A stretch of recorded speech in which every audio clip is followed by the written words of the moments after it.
ಓಂ ಶ್ರೀ ಪರಮಾತ್ಮನೇ ನಮಃ. ಶ್ರೀ ವಿಷ್ಣು ಸಹಸ್ರನಾಮ ಸ್ತೋತ್ರಂ. ಓಂ ಶ್ರೀ ಗುರುಭ್ಯೋ ನಮಃ. ಹರಿ ಓಂ.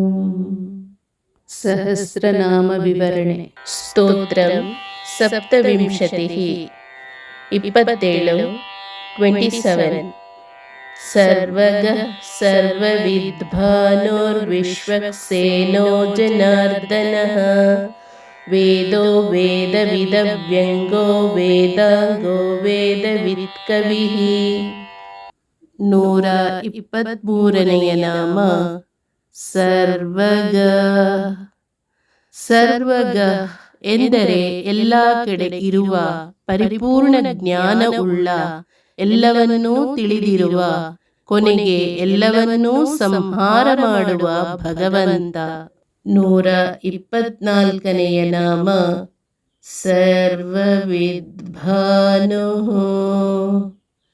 ಸರ್ವವಿತ್ ಪ್ಲಸ್ ಭಾನು. ಇಲ್ಲಿ ಸರ್ವವಿತ್ ಎಂದರೆ ಎಲ್ಲವನ್ನೂ ಪಡೆದ ಸತ್ಯ ಸಂಕಲ್ಪ, ಆಪ್ತಕಾಮ. ಭಾನು ಎಂದರೆ ಎಲ್ಲ ಬೆಳಕನ್ನು ಬೆಳಗಿಸುವ ಮೂಲ ಕಾರಣನಾದ ಸೂರ್ಯ. ಸರ್ವವಿದ್ ಭಾನು ಎಂದರೆ ಸತ್ಯ ಸಂಕಲ್ಪ ಹಾಗೂ ಎಲ್ಲ ಬೆಳಕನ್ನು ಪ್ರೇರೇಪಿಸುವ ಮೂಲ ಬೆಳಕು. 125ನೆಯ ನಾಮ ವಿಶ್ವಕ್ಸೇನಃ. ಭಗವಂತನ ಕಣ್ಣು ತಪ್ಪಿಸಿ ಏನನ್ನೂ ಮಾಡಲು ಸಾಧ್ಯವಿಲ್ಲ. ಆತನ ಸೇನೆ ಪ್ರಪಂಚದ ಮೂಲೆ ಮೂಲೆಗಳಲ್ಲಿ, ಅಂಡಾಂಡ ಪಿಂಡಾಂಡಗಳಲ್ಲಿ, ಇಡೀ ಬ್ರಹ್ಮಾಂಡದಲ್ಲಿ ವ್ಯಾಪಿಸಿ ನಿಂತಿದೆ.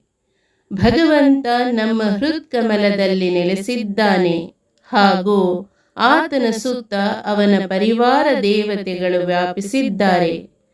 ಕಣ್ಣಿನಲ್ಲಿ ಸೂರ್ಯ, ಕಿವಿಯಲ್ಲಿ ಚಂದ್ರ, ಮೂಗಿನಲ್ಲಿ ವಾಯು, ನಾಲಿಗೆಯಲ್ಲಿ ವರುಣ, ಬಾಯಲ್ಲಿ ಅಗ್ನಿ, ಕೈಯಲ್ಲಿ ಇಂದ್ರ, ಕಾಲಲ್ಲಿ ಜಯಂತ, ಹೀಗೆ ಸಮಸ್ತ ಇಂದ್ರಿಯಗಳಲ್ಲಿ ಭಗವಂತನ ಸೇನೆ ತುಂಬಿದೆ.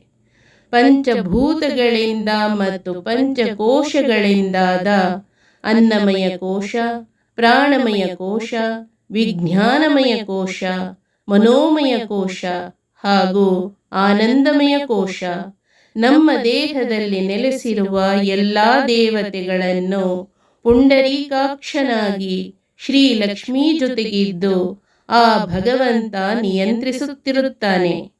ಸೂರ್ಯ ಮಂಡಲದಲ್ಲಿದ್ದು ಸೂರ್ಯ ಕಿರಣದೊಂದಿಗೆ ಈ ಬ್ರಹ್ಮಾಂಡದಲ್ಲಿ ವ್ಯಾಪಿಸಿರುವ ಭಗವಂತನನ್ನು ವಿಶ್ವಕ್ಸೇನ ಎನ್ನುತ್ತಾರೆ. ಹರಿ ಓಂ.